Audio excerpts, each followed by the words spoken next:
চাচা বাড়ি ঘর তো সাজানো কেন, হেনা কোথায়? আর চাচা বলবে বাবা হেনার তো বিয়ে হয়ে গেছে, তুমি বাস খাও, তুমি চাচা বাড়ি ঘর এত সাজানো কেন, আর হেনা কোথায়? হেনার বিয়ে হয়ে গেছে না। হ্যালো এভরিওয়ান, আসসালামু আলাইকুম। মোটিভেশনাল স্পেস থেকে আমি মোহাম্মদ জিহাদ খান। আজকের ভিডিওটি হচ্ছে আমার মতো কিছু যুবক ভাইদের উদ্দেশ্যে গুরুত্বপূর্ণ কিছু কথা। অসাধারণভাবে আলোচনা করেছেন মাওলানা মোহাম্মদ আসিফ হুজুর। টাকা দেখলে আর সরকারি চাকরি দেখলে টাকার সঙ্গে বিয়ের পিড়িতে বসে যায়। গাইস, পুরো আলোচনাটি মনোযোগ দিয়ে শুনলে অনেক কিছু শিখতে পারবেন। তো গাইস, কথা না বাড়িয়ে চলুন ভিডিও শুরু করা যাক। ভালো মেয়ে বিয়ে করতে চাও কি চাও না? আব্বা আম্মার মুখকে তোমরা উজ্জ্বল করতে চাও কি চাও না? আমি আজকে এমন কিছু কথা নরসিংদের মাহফিলে বলবো যেটা আমি আগে কখনো এভাবে বলার সুযোগ হয় না। আজকে বলবো কারণ আমার সব ভালোবাসার মানুষগুলো আমার সামনে দাঁড়িয়ে আছে, বসে আছে। আমি তোমাদের সবাইকে অ্যাড্রেস করে একটা তিতা বাস্তব কথা বলতে চাই। যদি মায়ের কাছে সেরা সন্তান হতে চাও, যদি বাবার কাছে সেরা সন্তান হতে চাও, যদি তুমি তোমার স্ত্রীর কাছে সেরা স্বামী হতে চাও, যদি তুমি তোমার সন্তানের কাছে সবচেয়ে প্রিয় বাবা হতে চাও, তুমি যদি বোনের কাছে সবচেয়ে প্রিয় ভাই হতে চাও, টাকা কামাই করা ছাড়া কোনো গতি নাই যুবক ভাইরা। বলো বলো বলো, সত্য কথা কি জানেন? পুরুষ মানুষ যতদিন টাকা কামাই করতে পারে সবার কাছে প্রিয় থাকে, আর যেই দিকে টাকা কামাই বন্ধ হয়ে যায় আপন মানুষগুলো সব পর হয়ে যায়। এজন্য আমি সবাইকে বলবো, সময় থাকতে টাকা কামাই করো হালাল ভাবে, অনেক বেশি ব্যবসা করো, চাকরি করো, উদ্যোগ নাও, প্রতিষ্ঠিত হও জীবনে। যদি তুমি তোমার জীবনে হালাল ভাবে অনেক টাকা কামাই করতে না পারো যুবক ভাইরা, একদিন সময় আসবে তোমার জীবনে হয়তো তুমি এসে বলবা চাচা বাড়ি ঘর তো সাজানো কেন, হেনা কোথায়? আর চাচা বলবে বাবা হেনার তো বিয়ে হয়ে গেছে, তুমি বাস খাও, তুমি গাঞ্জা খেয়ে ঘুরে বেড়াও। এটা আমি তোমাদেরকে মন প্রাণ থেকে বলছি যুবক ভাইরা, অলওয়েজ মাথায় রাখবা, जब जेब में पैसा होता है तो पराये भी अपने हो जाते हैं, और जब जेब में पैसा नहीं होता तो अपने भी पराये हो जाते हैं। পকেট ভর্তি টাকা থাকলে ভালোবাসার মানুষের কোনো অভাব হয় না বাংলাদেশে, আর পকেট খালি হয়ে গেলে ঘরের আপন বউটাও পর হয়ে যায়।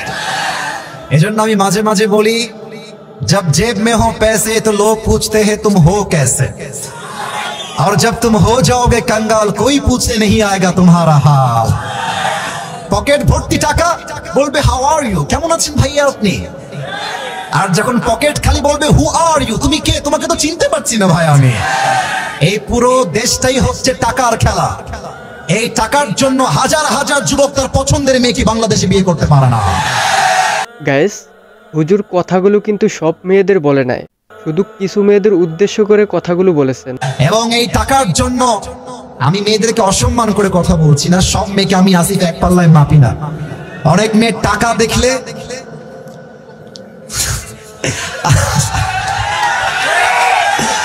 টাকা দেখলে আর সরকারি চাকরি দেখলে টাকার সঙ্গে বিয়ের পিড়িতে বসে যায় না, এমন মেয়ে তো বাংলাদেশে নাই। আরে নাই, আরে নাই রে ভাই, থাকলে আল্লাহ হেদায়েত দান করুক, পড়েন সবাই আমিন। এজন্য আমি বলি, পকেট শূন্য থাকা অবস্থায় যে আমাকে হালাল ভাবে বিয়ে করতে চাইবে সেই তো আমার ভালোবাসা পাওয়ার যোগ্যতা রাখে, আর যে আমাকে প্রতিষ্ঠিত হওয়ার পরে চাইবে বুঝতে হবে সে আমাকে ভালোবাসে নাই, সে আমার অবস্থানকে ভালোবেসেছে। আল্লাহ যুবক ভাইদেরকে হালাল ভাবে বেশি বেশি ইনকাম করার তৌফিক দান করুক, পড়েন সবাই আমিন। 2 নাম্বার কথা বলতে হলে একটা প্রশ্নের উত্তর দেওয়া লাগবে। আপনাদের বউ আছে কার কার, একটু হাত তুলেন তো। বউ আছে? বউ আছে? আচ্ছা, হাত নামান, হাত নামান। আপনাদের বউ নাই কার কার, তারা একটু হাত তোলেন। স্যার কোথায়, কি অবস্থা এটা? কারো বউ নাই? এ আমি বিশ্বাস করি না, মিথ্যা না সত্যি? সত্যি সত্যি সত্যি। আচ্ছা হাত নামাও, হাত নামাও, হাত নামাও। আল্লাহ আমার কলিজার টুকরা যুবক ভাই সবাইকে তুমি দিনদার নেককার বউ দিয়ে দাও, পড়েন সবাই আমিন।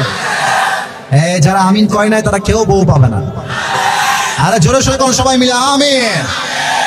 শেষ message for all the youngsters, for all the young people, চরিত্র রক্ষা করতে চাইলে কম্বল দিয়ে ল্যাপ দিয়ে চরিত্র রক্ষা করা যাবে না, বউ দিয়ে চরিত্র রক্ষা করতে হবে। আমি আমার আব্বাজানদেরকে বলবো, আব্বাজান আমার কলিজার টুকরা যুবক ভাইদেরকে সঠিক সময়ে বিয়ে না দিলে যেমন সুবার চরিত্র নষ্ট হয়ে গিয়েছে, যুবকদের চরিত্র নষ্ট হয়ে যাবে। তো বন্ধুরা, হুজুরের কথাগুলো কেমন লেগেছে এবং তার আলোচনা থেকে আপনি কি শিখতে পারলেন অবশ্যই কমেন্ট বক্সে লিখে জানাবেন। তো গাইস, আজকের মতো বিদায় নিচ্ছি। আর এরকম শিক্ষণীয় ভিডিও পেতে আমার চ্যানেলটি সাবস্ক্রাইব করে পাশে থাকা বেল আইকনটি বাজিয়ে দিবেন। দেখা হবে নতুন কোনো ভিডিওতে। আল্লাহ হাফেজ।